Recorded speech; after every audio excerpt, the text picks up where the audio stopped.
Okay, boys and girls, let's look at our anchor chart real quick.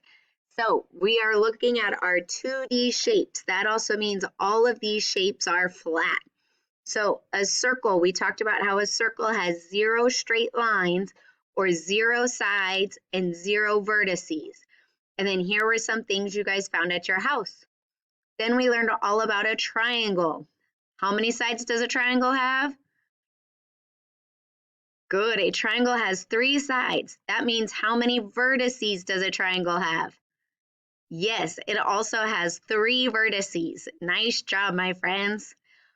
Next, we learned about a square. How many sides does a square have? And why are square sides so special? What do they all have to be? I hope you said they all have to be the same size or the same length. Good job. Yes, there's 4 sides. And how many vertices does a square have? 4 vertices. Good. And then here are some pictures of things you guys found at your house. Okay, our rectangle. How many sides does a rectangle have? And what makes a rectangle side so different than a square? We know it has 4 sides, and 2 are long and 2 are short, just like the special little notes I wrote here. How many vertices does a square have? Remember, vertices are our corners. Oop, I'm sorry, I said a square. I made a goof. How many vertices does a rectangle have? I hope you said 4. And look, I added some pictures that you guys had told me about from yesterday.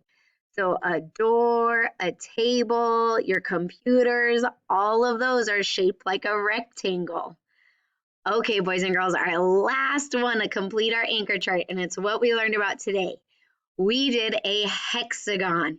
Help me count how many sides a hexagon has. Ready? 1, 2, 3, 4, 5, 6. Look, I labeled it here, 6 sides. Now we're going to count the vertices. Remember, those are the corners. 1, 2, 3, 4, 5, 6. Yes, a hexagon also has 6 vertices. I know it's going to be really tricky to find some hexagons in your house, so I already added a picture of our beehive. But if you can find some hexagons, feel free to send them my way, and I will even add them to our anchor chart. Keep up the great work, boys and girls, and I hope you have a wonderful Friday and a good weekend. Bye.